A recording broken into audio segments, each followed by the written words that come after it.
हाँ जी, तो इंग्लिश 502 की ये फर्स्ट क्लास है। आई थिंक आपने इससे पहले नहीं ली। What is language? इंट्रोडक्शन है लैंग्वेज का। Linguistics is defined as the scientific study of language. Language is used to express inner thoughts and emotions, make sense of complex and abstract thoughts. Language क्या है कि असल में जो चीज भी हम एक्सप्रेस कर दें, जिस चीज का हम इजहार कर दें, हमारे या तो हमारे दिलो दिमाग से निकल जाए, दूसरे इंसान तक कम्युनिकेट हो जाए, उसको हम क्या कहते हैं? लैंग्वेज। लाजमी नहीं है कि जो हम वर्ड्स बोल रहे हैं उसी को लैंग्वेज कहेंगे या फिर जो हम रिटर्न लिख रहे हैं उसी को लैंग्वेज कहेंगे। उसने कहा है कि कोई भी हमारी इमोशंस, थॉट्स वगैरह जो है वो सब किस ज़िम्रे में आती हैं? लैंग्वेज के।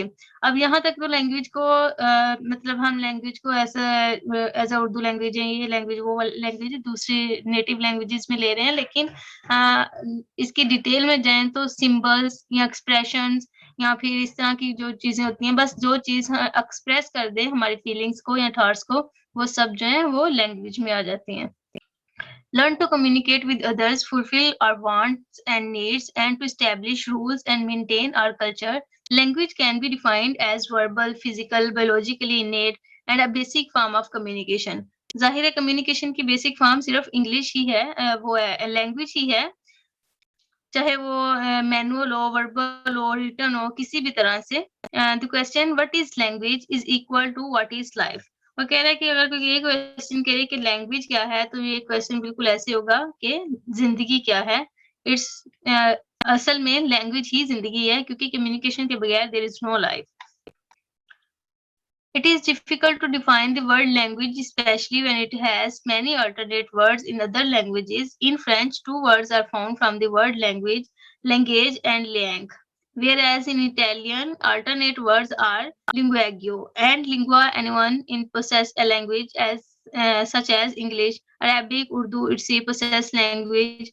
One cannot possess a neutral language without possessing or using some particular natural language. Language के लिए अब इसने बताया कि डिफरेंट लैंग्वेजेस में क्या-क्या वर्ड्स यूज हो रहे हैं। कहाँ फ्रेंच में 2 वर्ड्स का एक मजमुआ है, लैंग्वेज और लैंग को मिलकर क्या बना है? Language. The term natural language is applied to a variety of other systems of communication, notation or calculation. About what there is a room for dispute, that is computer or mathematical language are different from human language. ये तो बिल्कुल simple सी बात है कि computer की language या mathematical language है वो ह्यूमन लैंग्वेज से डिफरेंट है। यानी कि वो ह्यूमन लैंग्वेज तो हमारी नीड्स को पूरी करती है, यानी कि हमने जो हमारी फीलिंग्स हैं, थॉट्स हैं, हम उनको एक्सप्रेस कर देते हैं, तो बाय नेचर मतलब नेचुरली हम एक्सप्रेस कर देते हैं, तो वो ह्यूमन लैंग्वेज कहलाती है। लेकिन ये अगर हम कंप्यूटर की बात करें, कंप्यूटर लैंग्वेज की या फिर मैथमेटिकल लैंग्वेजेस की, तो वो हम खुद से जनरेट करते हैं। ठीक है, ठीक है। नेक्स्ट इसमें लैंग्वेज का purely human and non instinctive communication. Non instinctive communication होगा कि हमारे मतलब आइडियाज और इमोशंस को जो है वो विविड कर दे या दूसरों तक एक्सप्रेस कर दे। According to Sapir, language is a purely human and non-instinctive method of communicating ideas, emotions, and desires by means of voluntarily produced symbols. किसी भी सिंबल से, किसी भी चीज से जो भी प्रोड्यूस हो जाए, सिर्फ हमारी जो फीलिंग्स हैं, हमारे आइडियाज हैं, वो एक्सप्रेस हो जाए, तो उसको हम क्या कहेंगे? लैंग्वेज। ये डेफिनेशन दी है सेपर ने। This definition suffers from several defects, लेकिन इसमें वो कह रहा है कि बहुत सारी डिफेक्ट्स हैं। However broadly when the term idea, emotion or desire are interpreted, it seems clear that there is much that is communicated by language which is not covered by any of them, and idea is particular is inherently vague and imprecise. Emotion and desire are understandable, but idea needs to be precisely defined. अब जब shaper ने ये definition दिया है, तो वो कह रहे हैं कि इसमें बहुत सारे डिफेक्ट्स हैं या फिर ये जो प्रॉपर डेफिनेशन नहीं है, क्योंकि बात और अगर हम इमोशन की या डिजायर की बात करें, तो उससे हम लैंग्वेज के थ्रू जो है वो एक्सप्रेस कर सकते हैं। यहाँ क्वेश्चन ये है कि आइडिया को किस तरह से लैंग्वेज के थ्रू एक्सप्रेस किया जाता है। आइडिया वो कह रहा है किसी जिम्मे में नहीं आता। There are many systems of voluntarily produced symbols, for example body language in which symbols are voluntarily produced, purely human, denotes that only human beings possess language and their communication system is very different from that of animals. अब यहाँ कुछ लोगों का कहना है कि जो human language है बाकी हर लैंग्वेज से जो है ह्यूमन लैंग्वेज डिफरेंट है, और ये इसमें जो ह्यूमन लैंग्वेज है वो प्रोसेस करती है बहुत सारी, यानी कि प्योरली ह्यूमन लैंग्वेज होगी उसके डिफरेंट से, मतलब हमारी लैंग्वेज जो है वो हमारे हमारे कुछ कायदे और कानून है, मतलब जिसे हम ग्रामर कहते हैं, लेकिन एनिमल्स की लैंग्वेज में ऐसा नहीं है। ह्यूमन लैंग्वेज ऐसे है कि डे बाय डे डेवलप होती है, जब ये हमें नहीं पता कि लैंग्वेज कब स्टार्ट हुई, इसका ओरिजिन क्या है, कहाँ नहीं, जब से दुनिया बनी है ज़ाहिर है लैंग्वेज तो है, लेकिन ये क्या हुआ कि डे बाय डे डेवलप होती है। लेकिन एनिमल लैंग्वेज में, एनिमल्स की लैंग्वेज जो है उसमें ऐसा कुछ नहीं है, ऐसा सिस्टम नहीं है, क्योंकि वो उनकी लैंग्वेज आज भी वही है जो आज से 200 साल पहले थी, ठीक है? Animals also have communication system. For example, bees dance in which bees communicate each other. अब उनका लैंग्वेज का सिस्टम ये है, देखें बात को कम्युनिकेट करना ही असल में लैंग्वेज है। अब जो बीज हैं, शहद की मक्खियां हैं, वो क्या करती हैं, जब उन्होंने अपनी बात को दूसरे लोगों तक एक्सप्रेस करना होता है, बाकी बीज तक, तो वो क्या करती हैं, डांस करती हैं। अब उनका डांस सिस्टम इस तरह का है कि अगर वो किस वो कहते हैं ना कि किस सिचुएशन में कर रही हैं, या फिर सिर्फ वो आपस में समझ सकती हैं, एक दूसरे को समझ जाना, वो क्या हुआ, वो कम्युनिकेशन हो जाना उसका, वो एक लैंग्वेज हो गई। Birds also use certain cells to attract each other's attention or to convey where food can be found. देखें, अब बर्ड्स की लैंग्वेज जो है वो और तरह से है, बीज की लैंग्वेज और तरह से है। Aspect of this definition is non-instinctive, which means non-inherited.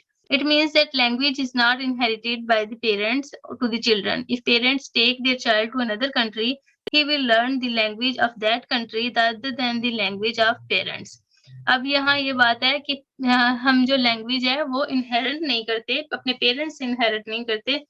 Language जो है वो नेचुरल है, जहाँ इंसान पैदा होता है, जिस माहौल में रहता है, उसी वही लैंग्वेज सीख लेता है। आपने वो एग्जांपल पढ़ी होगी कि किसी ने इस बात पे सर्च करने के लिए कि क्या वाकई ये मतलब इनहेरेंट है लैंग्वेज है, एक बच्चे को जंगल में छोड़ दिया ताकि देखें कि वहां अगर उसके साथ कोई भी बात करने वाला नहीं है तो क्या वो कोई लैंग्वेज सीखेगा या नहीं सीखेगा। तो काफी अरसे बाद जब वो उसे वहां से लेकर आए तो वो जानवरों की या फिर बाकी एनिमल्स की लैंग्वेजेस जो है वो सीख चुका था, और जब भी वो ह्यूमन सोसाइटी में आया तो वो ह्यूमन सोसाइटी की लैंग्वेज भी सीख चुका था।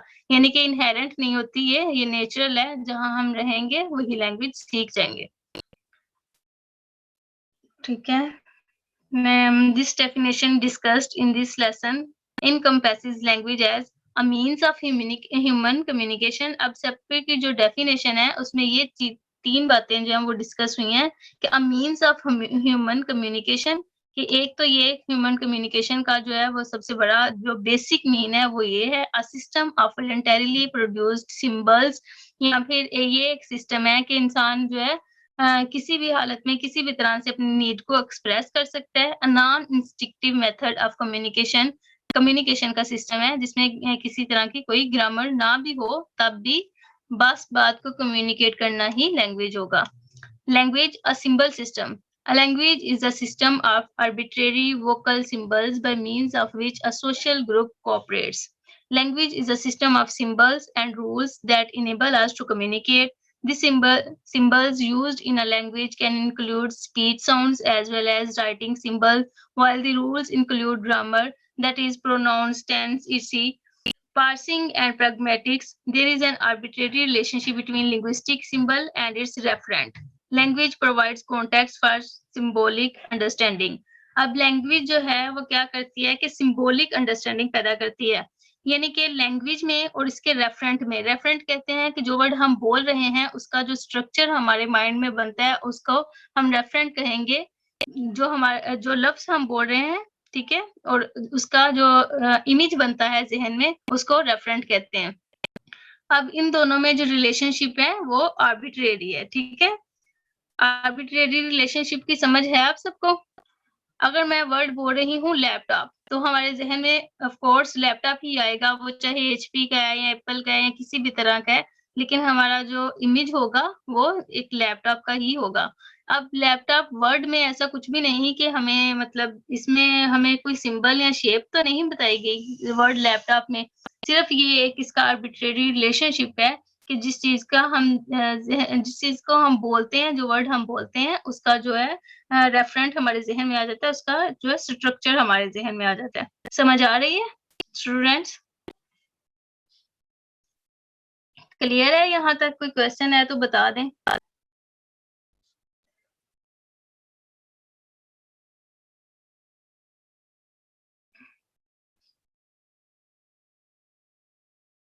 चलिए ठीक है। Every language has its own way of encoding and expressing human experience, and an entire way of thinking is lost each time in language becomes extinct.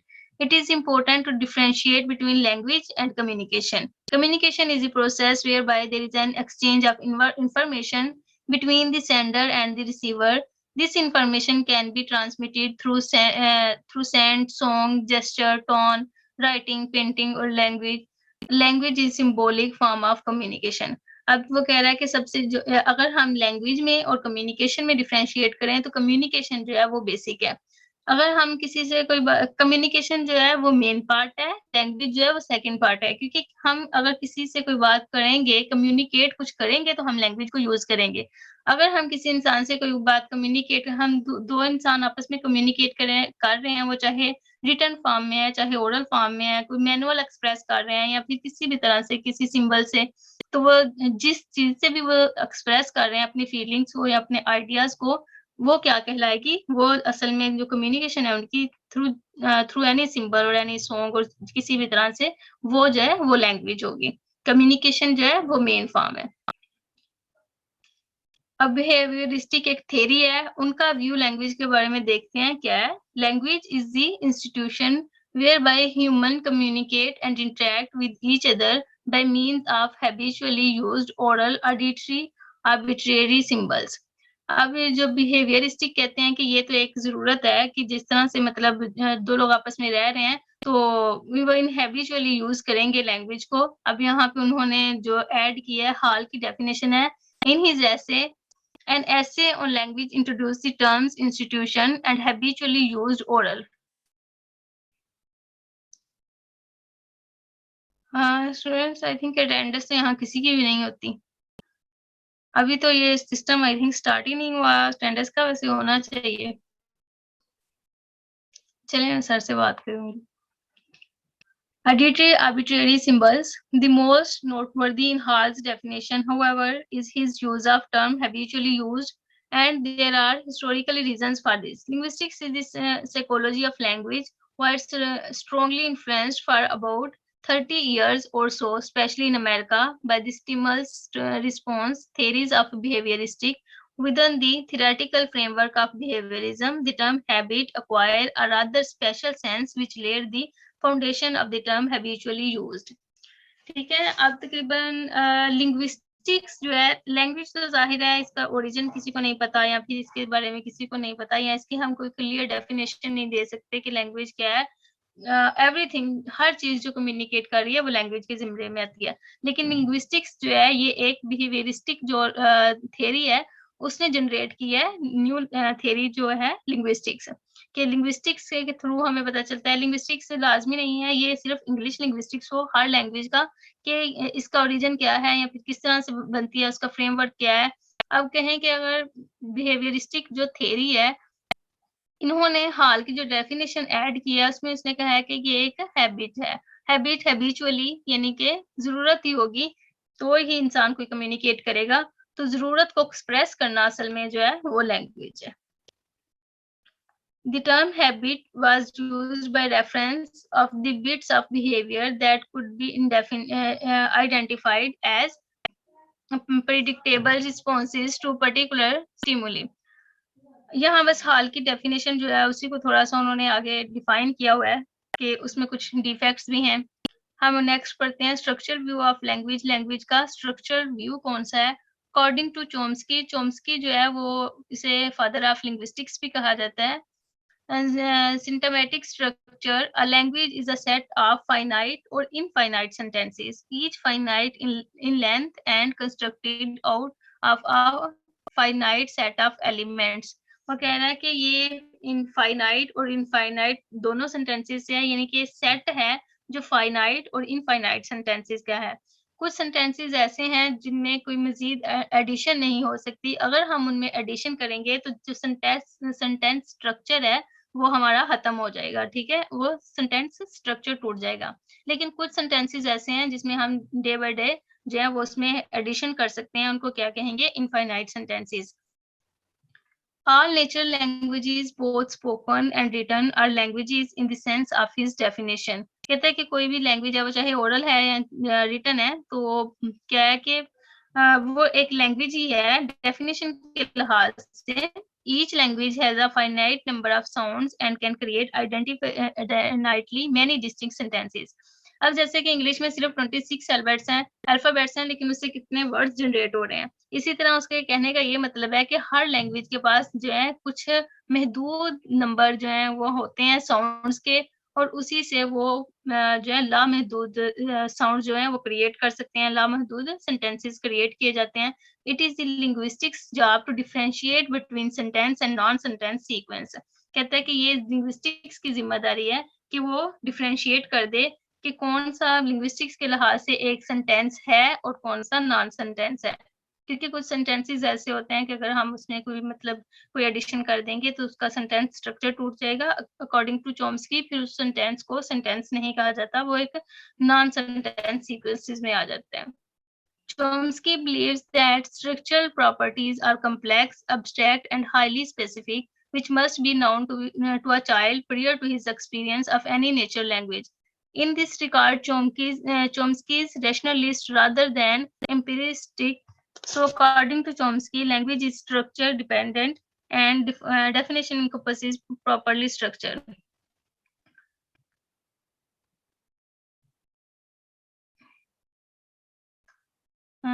LMS पर कोर्स सिलेक्शन की ऑप्शन है 29 तक, वैलिड डेट इसका course आपने शायद कि course नहीं अभी कोई सिलेक्ट किया होगा, आई डोंट नो। व्यू में अटेंडेंस सिस्टम आई थिंक नहीं है। अगर आप क्लासेस ले रहे हैं तो इसमें आपका ही फायदा है, बाकी मैं सर से क्लियर करके आपको बता दूंगी।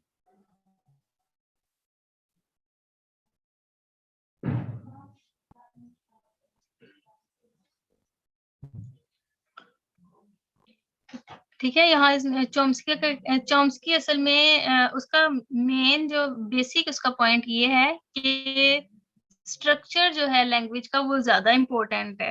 अगर जिस लैंग्वेज का या जिस सेंटेंस का कह लें स्ट्रक्चर ठीक है, तो वो एक सेंटेंस के ज़िम्मे में आता है, अदरवाइज़ वो सेंटेंस नहीं रहता। इसी तरह यही जो उसका व्यू पॉइंट है वो अबाउट लैंग्वेजेज़ है, ऑल अबाउट लैंग्वेजेज़, सारी लैंग्वेजेज़ के बारे में। Miscellaneous definition of language. Language is the expression of ideas by means of which sounds are combined into words. और कहता है कि लैंग्वेज जो है वो एक्सप्रेस करने का एक ऐसा तरीका है जिसमें जो साउंड्स हैं वो मिलकर वर्ड्स बना देती हैं and words are compounded into sentences. Language is form of communication by means of which a system of symbols is principally transmitted by vocal sounds. Language is a human vocal noise.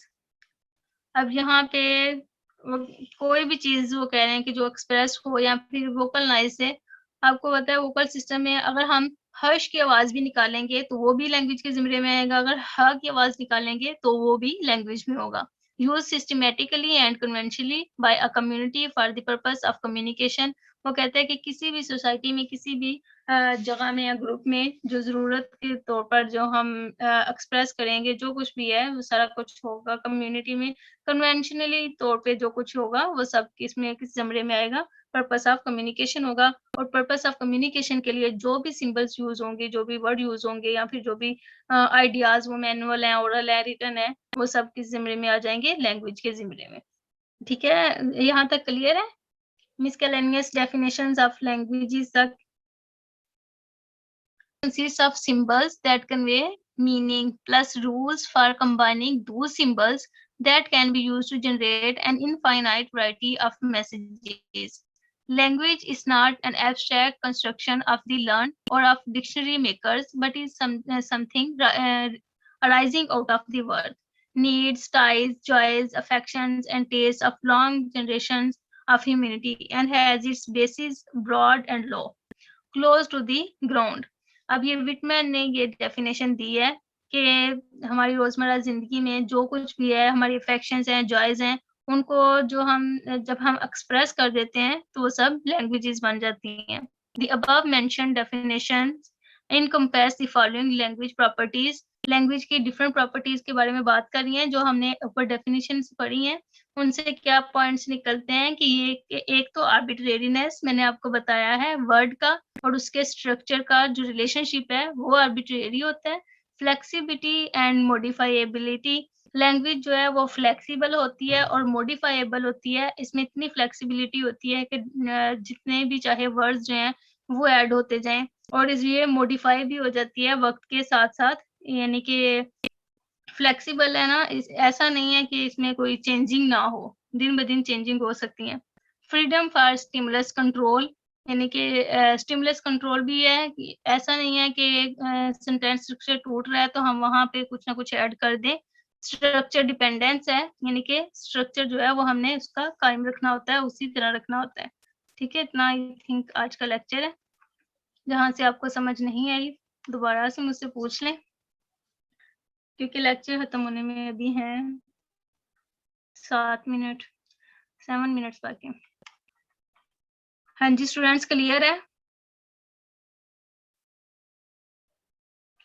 सिर्फ जो है वो introduction था language का कि language होती क्या है. अब डिफरेंट थेरीज ने इसके बारे में अपने डिफरेंट व्यू पॉइंट्स दिए हुए हैं. बिहेवियरिस्टिक ने अलग से, चॉम्स्की ने अलग से, इस तरह से हर चीज जो दूसरे इंसान के साथ कम्युनिकेट करने में हमारी हेल्प आउट करती है या फिर हमारे वो एक्सप्रेशंस हो या आइडियाज हो या सिंबल्स हो या कुछ भी, तो वो सब जो है वो लैंग्वेज में आ जाता है.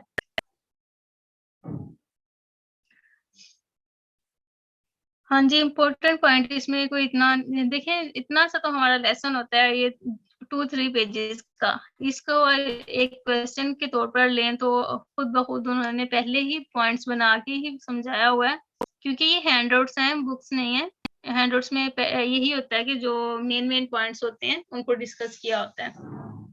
स्टार्ट में मैंने ऐसे किया था कि इसकी स्लाइड्स बना के शेयर करना स्टार्ट की तो बड़ा टाइम टेकिंग का काम था स्लाइड्स बनाना अलग से, और इस तरह से सब कुछ क्लियर भी नहीं होता था. ठीक है, इस तरह से सारा लेसन पढ़ा जाता है जो मेन पॉइंट्स हैं.